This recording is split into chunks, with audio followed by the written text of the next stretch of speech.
കുമ്പളങ്ങ വരട്ടി വെച്ചിട്ട് ഉണ്ടയുണ്ടാക്കി അടയുണ്ടാക്കി. കുമ്പളങ്ങ വരട്ടി വെറുതെ കഴിക്കാൻ തന്നെ നല്ല ടേസ്റ്റാട്ടാ. ഇത് ജസ്റ്റ് ഇങ്ങനെ കട്ട് ചെയ്തൊന്ന് വേവിച്ചെടുക്കണം.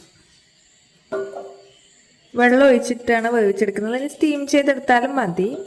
ഇതിൽ വേറെ ഉപ്പും കാര്യങ്ങളൊന്നും ഇടുന്നില്ല. ജസ്റ്റ് ഇങ്ങനെ ചെറുതായിട്ട് കട്ട് ചെയ്തിട്ട് വേവിച്ചെടുത്തിട്ട് വരാം. ഇതിൽ ജസ്റ്റ് വെള്ളം ഒഴിച്ചിട്ട് വേവിച്ചെടുക്കുന്നുണ്ട്. ഒരുപാടൊന്നും വെള്ളം ഒഴിക്കണ്ട. ജസ്റ്റ് ഒരു വിസിൽ അടിച്ചിട്ട് വേവിച്ചെടുക്കാം. ശർക്കരയൊക്കെ മധുരത്തിന് ആവശ്യമായിട്ട് കൂട്ടിയും കുറച്ചും ചേർത്ത് കൊടുക്കാവുന്നതാണ്. പിന്നെ ഈ പംകിന് ഞാനിങ്ങനെ കുമ്പളങ്ങ എന്ന് പറഞ്ഞുകൊണ്ടിരിക്കുന്നുണ്ട്. മത്തങ്ങയാണ് സംഭവം. പിന്നെ ഇതുണ്ടാക്കാൻ മൂത്തത് എടുക്കുന്നത്, നല്ല സ്വീറ്റ് ആയിട്ടുള്ളത് എടുക്കുന്നതാണ് നല്ലത് കേട്ടോ. ചക്ക വരട്ടി ഇഷ്ടമാണ്, പക്ഷെ ചക്കയില്ല എന്നൊരവസരത്തിൽ ഉണ്ടാക്കാൻ പറ്റിയൊരു സാധനമാണിത്. ഇത് ഞാൻ അരി ഉണ്ടയാക്കാൻ വേണ്ടിയിട്ട് അടുപ്പിൽ തീയാക്കിയിട്ടുണ്ടായിരുന്നു. അപ്പോൾ ഈ ഒരു അടുപ്പിൻ്റെ ഒരു പ്രത്യേകത എന്ന് വെച്ചാൽ തീ കത്തിക്കുന്ന ടൈമിൽ ഇതിനൊരു ചൂടും ഉണ്ടാവില്ല. നമ്മൾ സാധനമൊക്കെ ഉണ്ടാക്കി കഴിഞ്ഞാൽ ഇതിന് നല്ലൊരു ചൂടായിരിക്കും, എന്നാലും ഭയങ്കര ഹൈ ഫ്ലെയിമും ആയിരിക്കില്ല. അപ്പം ഇങ്ങനത്തെ ചക്ക വരട്ടിയെല്ലാം ആ ഒരു കനലിലും ചൂടിലും വെച്ചിട്ട് കുറേ നേരം വേണ്ടിയിട്ട് ആക്കുകയാണെങ്കിൽ നമുക്കൊരു എഫേർട്ട് ഇല്ലാതെ അതായി കിട്ടും. അതുകൊണ്ടാണ് ഞാൻ ഈ പംകിനും അതുപോലെ വെക്കാമെന്ന് വിചാരിച്ചത്. ചെറിയൊരു പീസ് കയ്യിലുണ്ടായിരുന്നതാണ്. ഇതിന്റെ ശരിക്കും ഒരു ജെല്ലി കൺസിസ്റ്റൻസി ആയി വന്നിട്ടുണ്ട്. ചക്ക പോലെയല്ല, ഒരു ജെല്ലി ഇതൊക്കെ ആയിട്ടാണ് വന്നിട്ടുള്ളത്. നോക്കാം എന്താണ്. ഞാനിത് ആദ്യമായിട്ടാണ് ഉണ്ടാക്കുന്നത്. എനിക്കിങ്ങനെ ഉണ്ടാക്കിയ നന്നായിരിക്കുമെന്ന് തോന്നിയിട്ട് ഉണ്ടാക്കിയതാണ്. ഇനിയിപ്പോൾ ചക്കയാണോ ബെറ്റർ, ഇതാണോ ബെറ്റർ എന്നൊക്കെ നമുക്ക് നോക്കാം. ഇതിലേക്ക് തേങ്ങാപ്പാലൊക്കെ ചേർത്തിട്ട് ഇത് പായസം ഉണ്ടാക്കുന്ന വീഡിയോ ഞാൻ മുന്നേ അപ്ലോഡ് ചെയ്തിട്ടുണ്ട്. അതുപോലെ ഇത് വെച്ചിട്ട് ഈ പംകിൻ വെച്ചിട്ട് മത്തങ്ങ വെച്ചിട്ട് അടയും ഉണ്ടാക്കും. അത് സൂപ്പറാണ്, ഒരു രക്ഷയില്ലാത്ത ടേസ്റ്റാണ് മത്തങ്ങ വെച്ചിട്ടുള്ള അട. അതിന് രണ്ടിൻ്റെ വീഡിയോ ലിങ്ക് ഡീറ്റെയിൽസും കാര്യങ്ങളെല്ലാം കമൻറ്റ് ബോക്സിലും ഡിസ്ക്രിപ്ഷനായിട്ട് ഞാൻ കൊടുത്തേക്കാം. നന്നായി വറ്റിയിട്ടുണ്ട്. ഇനി അതിലേക്ക് നെയ്യ് ചേർത്ത് കൊടുക്കാം. ചക്ക വറുക്കുന്ന പോലെ തന്നെ.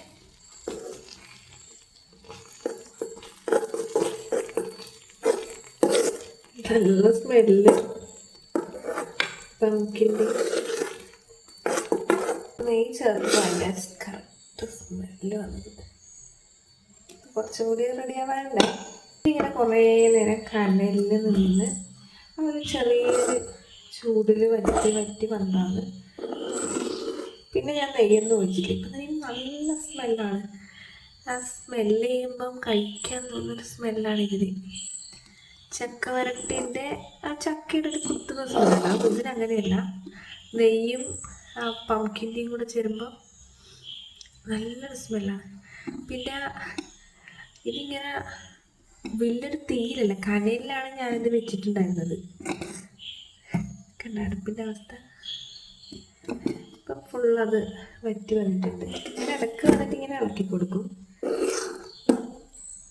ഇനി നെയ്യൊന്നും ഞാൻ ഒഴിക്കുന്നില്ല. ഇതെല്ലാം ഓക്കെയാണ്, ഇനഫാണ്. ഞാൻ ജസ്റ്റ് ഒന്ന് പരീക്ഷിച്ച് നോക്കുന്നതാണ്. ഇത് ഞാൻ ഐസ് പത്തിരിയുടെ പൊടി വെച്ചിട്ടാണ് ഈ മാവ് ഉണ്ടാക്കിയത്. അട ഉണ്ടാക്കുന്ന കുറേ വീഡിയോ ചാനലിൽ ഞാൻ അപ്ലോഡ് ചെയ്തിട്ടുണ്ട്. അതിൻ്റെയൊക്കെ ഡീറ്റെയിൽസ് കൊടുത്തേക്കാം. ഇത് ചക്ക വരട്ടിനെക്കാട്ടും സൂപ്പറാണോ എന്ന് ചോദിച്ചാൽ അതെ, തീർച്ചയായിട്ടും അതെ. ഭയങ്കര സ്റ്റിക്കിയാണ്. ഒന്ന് കഷ്ടപ്പെട്ടിട്ട് പരത്തി കൊടുക്കുക.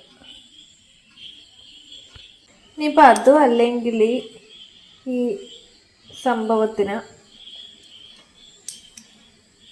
അരി ഉണ്ടാക്കുന്ന ഇതില്ലേ പൊടി, അതുമായിട്ട് മിക്സ് ചെയ്ത് അരി ഉണ്ടാക്കുന്ന പോലെയും ചെയ്യാം. ശർക്കരയും ആയി അരിയും ആയി. ഇനിയിപ്പം തേങ്ങക്ക് പകരം ഈ പംകിൻ എന്ന രീതിക്ക് ഇത് ചിലവാകില്ല. അതുകൊണ്ടാണ് ഞാൻ ജസ്റ്റ് ഉണ്ടാക്കി കാണിക്കുന്നത്. കഴിക്കാനായിട്ട് ആൾ കുറവാണ്. ഓൾറെഡി ഞാൻ അട ഉണ്ടാക്കുന്നുണ്ടല്ലോ, അപ്പോൾ വീഡിയോ പോസ്റ്റ് ചെയ്യുന്നതിന് മുന്നേ ഇതൊന്ന് കാണിച്ചു തരാനാണ്. ഇതും അരിയുണ്ടേനേക്കാട്ടിലും കൊള്ളാം.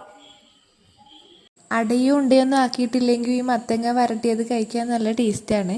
ഉണ്ടാക്കുന്ന നേരം ഒന്നും കൂടി കണ്ടു നോക്കാനായിട്ട് ചാനൽ ഒന്ന് സബ്സ്ക്രൈബ് ചെയ്തേക്കണം. വീഡിയോ യൂസ്ഫുള്ളായ ലൈക്ക് ചെയ്യാനും ഫ്രണ്ട്സിനും ഫാമിലിക്കും ഒക്കെ ഷെയർ ചെയ്ത് കൊടുക്കാനും പിന്നെ നിങ്ങളുടെ വിലയേറിയ അഭിപ്രായങ്ങളും നിർദ്ദേശങ്ങളും എല്ലാം കമൻറ്റ് ബോക്സിൽ അറിയിക്കാനും മറന്നു പോകരുത്. അടുത്ത മറ്റൊരു നല്ല വീഡിയോയിൽ വീണ്ടും കാണാം.